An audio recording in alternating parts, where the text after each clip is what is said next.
This is a Hog Sports Network podcast. You're listening to the Whole Hog Football Podcast, bringing you the latest news, analysis, and more. Here's your host, Matt Jones, with Scotty Bordelon of the Hog Sports Network and WholeHogSports.com. When this football schedule came out, I think everybody looked at this stretch of games that were coming up in the end of September through middle October and thought, this is going to tell you a lot about the Arkansas football team. I think what's happened is that the first 3 weeks have told us a lot about the Arkansas football team and that things aren't necessarily horrible with this team, but they're not real great either. It's a team that's kind of good enough to be competitive, you would think, maybe with some of these other teams in the SEC, but are they good enough to beat a lot of teams in the SEC? That's really the question coming out of the BYU game when Arkansas loses 38-31. I'm Matt Jones, and with Scotty Bordelon and Ethan Westerman today. You know, the losing to BYU, there's nothing to be ashamed of there. BYU's a good program. Obviously, it's in the Big 12 now. This is a Power 5 game. You lose to any Power 5 opponent, and, you know, every Power 5 opponent goes into a game thinking that they've got a chance to win. It's the way Arkansas lost the game, though, that I think has people concerned about the direction of this 2023 team. The penalties are an issue. The turnovers for the first time this year were an issue. There's something kind of off about this team. Obviously, the offensive line has been something that we've talked about the first couple of weeks. Didn't look great against Western Carolina. Didn't look great against Kent State. And then you play a more physical, powerful football team like BYU, and some of those things that we've been talking about really got exposed a little bit on Saturday night. Now you go into a stretch where you're playing Texas A&M and LSU and Alabama, and a lot of these SEC programs that are big line of scrimmage type teams. And I think you got to worry about where they are right now, Scotty. Yeah, that's true. And it was interesting to hear Sam after the game on Saturday say that the guys played hard. They just didn't play smart. And I think that in itself is kind of a concern for me. You know, you've got, I don't know, it's just the other night, it was crazy to see all of the penalties thrown. You know, some of them were questionable, obviously, I think, and like especially the Luke has pass interference penalty. Maybe there were some other ones that just aren't popping off the top of my head. But Brady Latham having 4 or 5 penalties the other night, just totally out of character. I think like Arkansas offensively is just out of character based on what we've seen in the past. I don't know, man. There's so much that just seems out of sync right now. And I think a lot of it does have to do with the play up front. Like Sam has always said, it's a big man's league. And right now, you know, his offensive line is it's still trying to gel. I mean, that could not be more obvious. And I think, you know, KJ's a little bit dinged up. You don't have Rocket. And then, you know, I think they're still searching for reliable, steady play, you know, from playmakers like at receiver, like Andrew Armstrong and Luke Has were about all Arkansas had in the passing game the other day. I just looked at the Pro Football Focus numbers, and, you know, if you look at pass catchers who are not running backs, so tight ends and receivers, Luke Has and Andrew Armstrong were the only guys that had receiving grades over 70. You look at Isaiah Satania, Tyrone Broden, Isaac Tesla, and Jaden Wilson. All those guys had grades in the 50s, which is, you know, doesn't exactly inspire a whole lot of confidence. It's just, I think some playmakers are going to have to emerge. I was a little bit surprised that you know, BYU was able to maybe limit what Isaac Tesla could do. Andrew Armstrong had a good night. Luke has had a good night. I think they've got to find some playmakers on the perimeter, I think, to try to help KJ out, because it's kind of clear to me, especially we saw him with like a couple times the other night with like one guy between him and the goal line, and he ran out of bounds. So it's kind of clear to me that he's not 100%. Mm-hmm. I don't think we'll ever know like truly the extent of how his body feels, but I don't know, man. It's the first 3 weeks have been pretty puzzling. And then now your reward is you get to go to the number 12 team in the country that looked like a top 5 team last weekend. So going to be interesting to hear what maybe Sam has to say on Wednesday on the teleconference, and then in the afternoon, just kind of what the vibe is this week. He thought the vibe was good last week, and then just with all the penalties and mistakes and stuff, it just didn't seem like Arkansas played completely focused last week whatsoever. Yeah, KJ just didn't look right during the game, and we kept remarking on that as we were watching it. It wasn't just the runs where he ran out of bounds, which is so uncharacteristic for him. He's such a bruising runner. He's the type that always wants to take contact. But he's such a good passer, down the field passer, 10, 15, 20 yards and farther. And those passes didn't look like they had the same zip on them. It looked like, they were, on his throws, a lot of times he's got more kind of lofted type throws. And these were throws that were dying, at the feet of receivers, or, maybe the receivers were having to go back and make a tougher play on the ball than typically they would. And, we saw this last year, and we've talked about it ad nauseum. We've written about it. When Jefferson is not right, the offense is not right. So much of their success offensively runs through a healthy KJ Jefferson. Last year, perfect example. He's not right against Liberty. They lose that game. He doesn't play against Mississippi State, doesn't play against LSU. The offense looks all sorts of out of sync in those two games. And, I think they've got to get KJ Jefferson healthy, or do you have to put Jacoby Criswell in there? And we don't know what the severity of Jefferson's injury, or if it's even an injury. It may just be soreness that he's dealing with, or it's been kind of vague. But I think anybody who watched that game the other night, will come to the same conclusion. It didn't look like a normal KJ. But it seems to me, Pittman has been so defensive, I think, about the play of the offensive line through 2 weeks. That was, the offensive line play hurt them so badly in this BYU game. And Ethan, I know we talked about the look ahead that you've done with BYU. We knew how physical they were defensively, big guys across the line of scrimmage, and they exposed Arkansas, I think, a little bit the other night.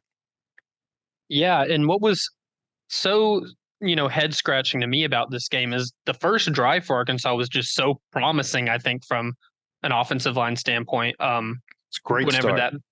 The game felt eerily similar to me to that Texas A&M game last year, to where you walked away at the end. Arkansas had such a hot start, and you're thinking kind of in your head like, oh, this one could maybe be over fast. And you're walking away at the end of the night saying, like, I still don't think BYU's a better team than Arkansas. Kind of how I felt about A&M last year. I just think Arkansas kind of beat itself between penalties on the line, they got very predictable, especially in the first half of, I think they ran on first down every single play of the first half. It was one of those games that you knew BYU was coming in there inspired to try and win. Last year, whenever Arkansas and BYU played, I think just because of what Arkansas had been through, it was kind of a, Sam Pittman's even said it was kind of the must-win mentality for the team. I'm not sure Arkansas had that, and now in hindsight, going into this now 4-game stretch, it kind of feels like it really should have been a must-win mentality. As far as it's not going to get any easier from here. And if you're beating yourself against a team like BYU, you don't have the luxury against an LSU to make those same type of mistakes. I think that it was just one of those type of games where Arkansas really, really needed it. Number one, just for kind of momentum heading into this swing now. Last year, that loss to A&M came after he'd already had some really positive moments against, Cincinnati and South Carolina. This loss comes, it just isn't really good for the team's mentality. I don't think, entering this stretch now, that you still have a lot of questions after week 3, and you don't really have a lot to hang your hat on right now.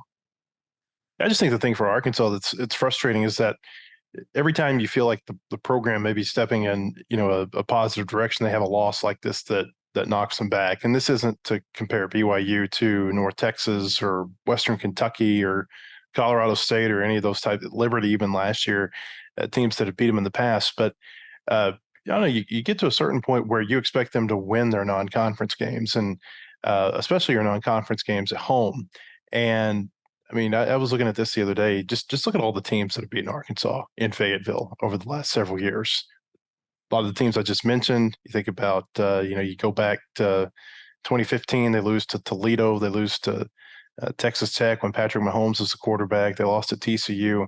There's a baffling lack of home field advantage, I feel like, for Arkansas. And I don't know. I can't quite put my finger on it, Scotty. Yeah, I can't either. That's a pretty incredible list of of teams that they've lost to. Well, I haven't mentioned ULM and Rutgers, and I mean, you can Yeah, kind of go man, on and on for the last 11 years or so. yeah, it's pretty crazy. I think I was, especially after Arkansas got up 14-0 with that Isaiah Satania punt return for a touchdown, which, I mean, I think that's another guy that you've got to try to figure out a way to get him more heavily involved in other areas than just punt return. Like, the guy has shown you through the first 3 weeks how explosive he is. Why can't his role on offense, be greater? You put the ball in his hands in some space, and I think if anything, the punt returns show that if you do get him in space, that he's as electric as anybody Arkansas's had in quite some time, especially at like the skill, like at the receiver position, and on special teams. But going back to like when they were up 14-0, I'm just like, yeah, they got it. They've got it. Like, they refocused from Kent State. At that point, I had a lot of confidence in the defense because they hadn't let anybody get by them or behind them in the passing game. Run defense has been good. And the defensive line can create havoc. And it's not just like one guy, two guys that are doing it. Like Torian Carter and Kiwi Rose, I saw on this, I think it was SEC StatCat, like havoc plays through the first couple of weeks. And Kiwi Rose and Torian Carter, guys that we don't really talk about a whole lot, were leading the team in like havoc plays. So it felt pretty good in the defense, and I just didn't think they were going to lose it. And now I think I'm almost to the point where them dropping like these non-con home games or just like big games at home, like I'm not going to be totally surprised by it. And I don't know. I don't know, man. I've only been covering the team, I guess, since the beginning of the Chad Morris era. So maybe I'm jaded a little bit and based on the some of the past home performances I've seen, but yeah, I just think they're not invincible at home, even in non-conference. I think that's got to be where you got to win your non-con games at home, especially like you played in front of the 8th largest home crowd that stadium's ever seen, and you walk away from that game with more questions than you probably have answers right now, and that's not a great place to be going into, especially in Sam's 4th year, and then you got SEC play coming up. I understand the unrest with the fan base. You figure you'd be maybe farther along in year 4, and there's still a lot of games to go, and the narrative could certainly change. But I think a lot of things internally have to change before I feel like you got a great deal of confidence in this team again.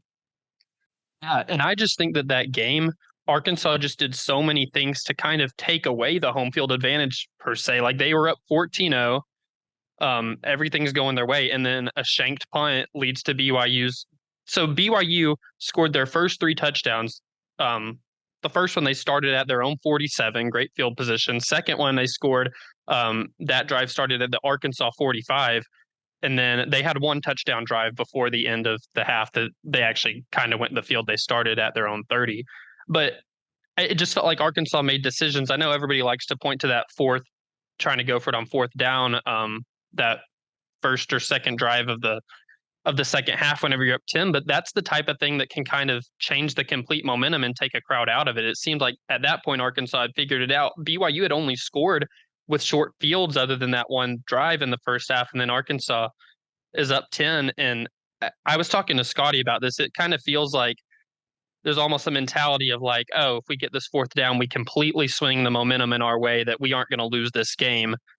But sometimes I think playing that conservative, your defense hadn't given up any touchdowns. They'd given up 1 touchdown that really was just a great drive by the offense. The other 2 were kind of, you point to special teams, gave them great position. It's like at that point, a punt would have been, in my opinion, the worst thing in the world for Arkansas. If you're going to make BYU at least earn a long touchdown drive. I mean, you could probably in that field position, even a shanked punt at that point, they're still going to start in their own territory pretty deep. I think it was at like the 50-yard line where they went for it. But decisions like that, and I just at this point, I don't remember the last time that kind of one of those early fourth down deciding to go for it. They've converted some fourth downs, I feel like, later in games, but at this point, you're up 10 and you're going for it, a big risk. And that completely, I think the mindset was we're going to take all the momentum out of this one, or we're going to swing all the momentum our way, and we're going to kind of cruise to win after this if we get it. But not getting it, like BYU was kind of on its heels, and then you just give it to them in great field position. It just felt like things like that. Arkansas took the home crowd out of it whenever there was an opportunity to really swing it. But that's just my 2 cents on kind of that decision. And it felt like all game between, shanked punts, decisions like that kind of took the crowd out of it. Sam Pittman, during the off season leading up to the 2022 season, talked so much. Scotty and I have both heard this multiple times about not pressing. He talked about the 21 Auburn game. He pressed. He went for it on fourth down near midfield. He, these decisions, he kept going back to, if we just punt it and we let our defense play, that's a totally different game. And how he had learned from that. And you look at their last 3 games in Fayetteville where they have lost to Liberty last year, LSU last year, BYU this year. All 3 of those games you can point to a critical fourth down failure somewhere near the middle of the field. Liberty, they stop Arkansas. It leads to one of their touchdowns. They win by 2 points. LSU, they stop Arkansas. I think on Arkansas' side of the field, it leads to a short field. In their only touchdown of the game, they win by 3 points. BYU the other day, they win by a touchdown that was set up by a short field. So I don't know. It just feels like, all this talk of that we're not going to press anymore. There have been a lot of pressing in these last few home games, Scotty. Yeah, I think there definitely has been. And I've been going back and looking through Arkansas's fourth down conversion game log on CFB stats this morning, and just looking at, what Arkansas has done on fourth down, since Sam's been here. And last year they were 9 for 20 on fourth down for the year. And, you go back to that Liberty game, they went 6 times, converted 4 times. Next week against LSU, they went 0 for 2. So that was a stretch where they went like 4 for 8 on fourth down, in close games, just didn't have great success. And this year, Arkansas, it's through 3 weeks. I mean, you can almost guarantee that Arkansas is going to go for it on fourth down at least twice. I think to me, the decision to go for it on fourth down, up 10 in the third quarter, was Sam saying, look, we're going to make a statement against a solid team. My guys are going to beat their guys up front, and we're going to just seize total control of this game. But I don't think that the offensive line is at a point yet where it can impose its will. I think even in that situation, I think you've got to zoom out and see the bigger picture, even in those moments when it's really hard. You got to trust your defense, because your defense had not done you anything at that point in the game to lose the game or give you any doubt that, BYU could just run up and down the field on, because they hadn't to that point. Maybe other than the one drive Ethan mentioned that they drove the field. You got to trust your defense. I think in that moment, Sam wants to trust his offensive line, but I think to that point in the season, I think your defense was more trustworthy than your offensive line. And I think you got to zoom out and trust your defense, and just, you just got to manage the game. You got to manage the game and trust your defense to get a stop, and let your offense reset and, try to go get points the next time you get the ball. They're trying to show confidence in their offensive line. There's no doubt about it. But it's backfiring on them. Ethan, you got a thought? Yeah, I just think that's what's concerning, is that, I mean, if you zoom out, I think the past 2 weeks, they might be 2 for 4 on fourth down, but one of those fourth down conversions was that on the last drive of the game, the deep pass to Luke has on like a 4th and 18 or something that you had to have. It's these 4th and 2, 4th and 1 that they have a problem with, which I just think there's a time whenever you got to take a step back and say, we're not good in these situations. Why are we doing this? Especially at that point in the game this past week, just being up 10, you have momentum. Your defense, I know people look at the final score and see 38 points put up by BYU, but I felt like the defense, if you just watch that game, they didn't play terrible. And at that point, like I said, they hadn't given up just long drives. That's just the type of play that completely takes the momentum. If you don't get it, you're doing the complete opposite of what you were trying to do by getting it. And you're kind of making a game that's still, even if you punt it away and they score a long touchdown, I still think you feel good about your offense coming back out. But it's like those head scratching going for it that I think kind of, it just sucks the air out of out of the stadium whenever you don't get it, especially whenever you aren't getting it on a 4th and 1. It's just kind of reinforcing that your line isn't where it needs to be at. And I know a lot of people are upset too with not going under center. They're doing it, having that play come out of the shotgun. It's just, I don't know, those type of plays seem to really defeat kind of the whole momentum of the game. One thing that I've thought about with the going under center type stuff is Bo Limmer's banged up, right? Quarterback's banged up, right? Is it the best thing to like run to have the core of the play, involve like when you need a foot or you need a yard to have like the core of your offense? And the two guys that are banged up are the guys that are basically driving the play, right? Like me and Tom he came over on Sunday and we watched the Falcons put the Packers away. The Falcons got under, I think it was the Falcons got up under center, 4th and short.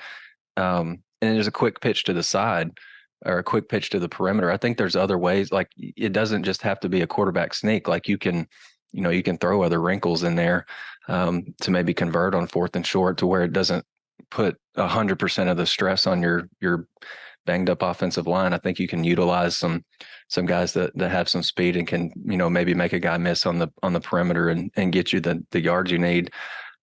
We can put a lot of emphasis on 4th down, and Arkansas was obviously really bad on 3rd down too. I think they were 2 for 13.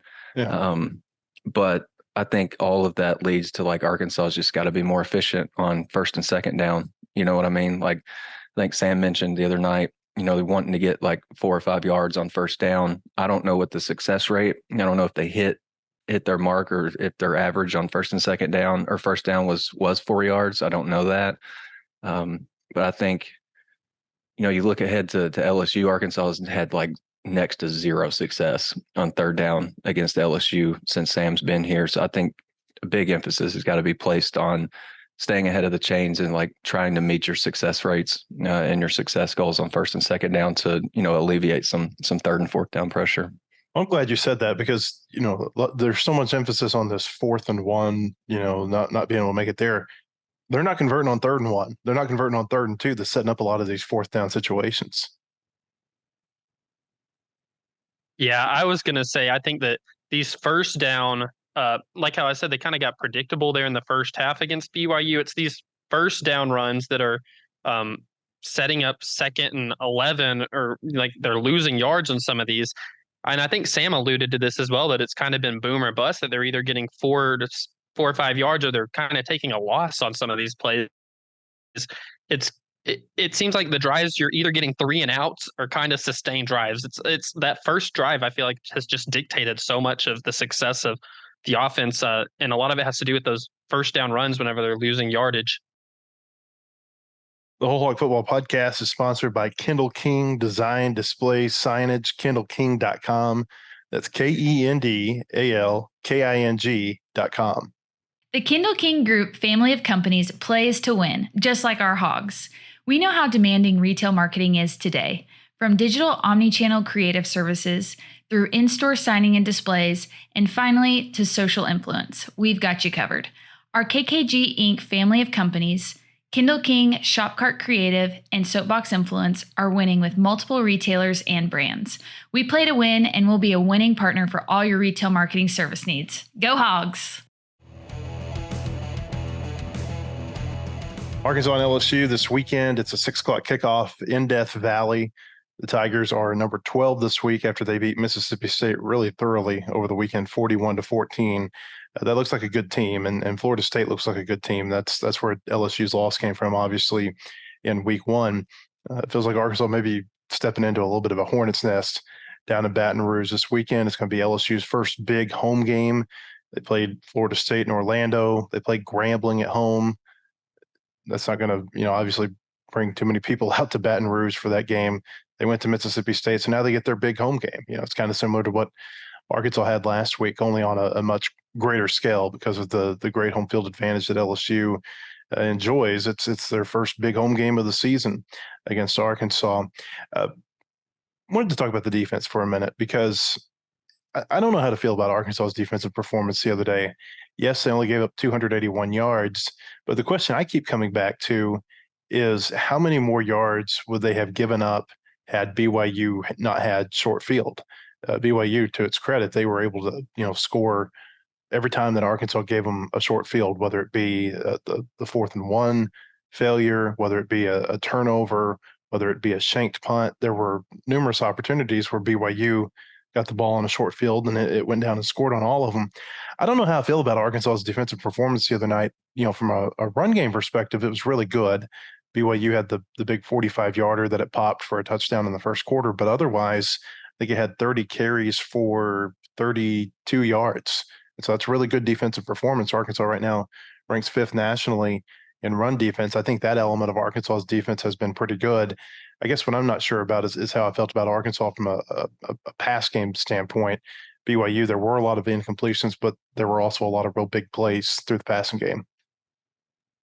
Yeah, that's very true. We didn't, like I mentioned earlier, we didn't really see Arkansas's opponents. Granted, they weren't super great tests. I would say for Arkansas secondary, they didn't really have anybody run behind them. But I think BYU threw in enough wrinkles where they really tested Arkansas's discipline and they took complete advantage. Like that throwback. For I think it was a 37-yard touchdown. We could see it opening up, a couple seconds before the play happened, and they had a guy just running absolutely free. And then I think it was on another touchdown, maybe a 20-yarder. I think going toward the north end zone where they kind of had, what was it, like a throwback screen or a screen of some sort, and it was just like the Red Sea parted. They had it blocked up perfectly. Arkansas just wasn't assignment sound as they had been in the previous weeks. And that's not a really good combination when you're, facing an uptick in athleticism and playmaking ability with BYU. And even on like the Chase Roberts game, when the touchdown catch that ultimately, was the go ahead score for BYU, Chase Roberts crossed right across Jaden Johnson's face, and Jaden just kind of got stuck in quicksand and, just didn't react to what was happening in front of him. And credit to Chase Roberts for making a hell of a catch. That was a phenomenal grab, but I feel like you got to react to what's happening in front of you. And as a safety, that you're the last line of defense, man. And he just crossed right in front of Jaden, made a great play. But yeah, the defense, I think it was, I don't really know. I thought Landon Jackson had a solid night. I think he's kind of showing that he can be kind of a disruptor on the defensive line. I think he's got like 11 tackles this year, 6 or 6.5 are for loss. So he's playing pretty well. But I just look at some of these, like I'm looking at the PFF grades from the other night. Arkansas's tackling was not great. I think it was by far their lowest tackling grade in a single game. Jaheim Thomas had 4 missed tackles. I think he easily leads Arkansas in missed tackles this year. He's got 7 through 3 games, which is not ideal. And then other guys that were, kind of involved in quite a few plays like Snacks Johnson, Jaheim Singletary, those 2 guys had 3 missed tackles between them too. So they weren't all the missed tackles except for Jaheim Thomas, were guys in the secondary. You've got to be a little bit more sound than that. And, I thought Arkansas's corners played okay. They played 5 of them. So maybe they're just trying to get a feel for what they've got going into SEC play. But it definitely was a mixed bag. I kind of thought they played better than what some of these numbers were showing. But I think the missed tackles was maybe what stood out to me the most. That and maybe being a little bit undisciplined in the back end. Yeah, and I just did some quick math looking at BYU's drive charts. I think that um, I still feel good about the defensive performance on 10 of the possessions that BYU started within its own 30. Arkansas forced punts on 7 of those. I think the field position battle really killed Arkansas. BYU scored a majority of its points off these drives that started at or around the 50-yard line. I think Arkansas's defense, whenever they had to make BYU work the whole field, actually held up pretty well.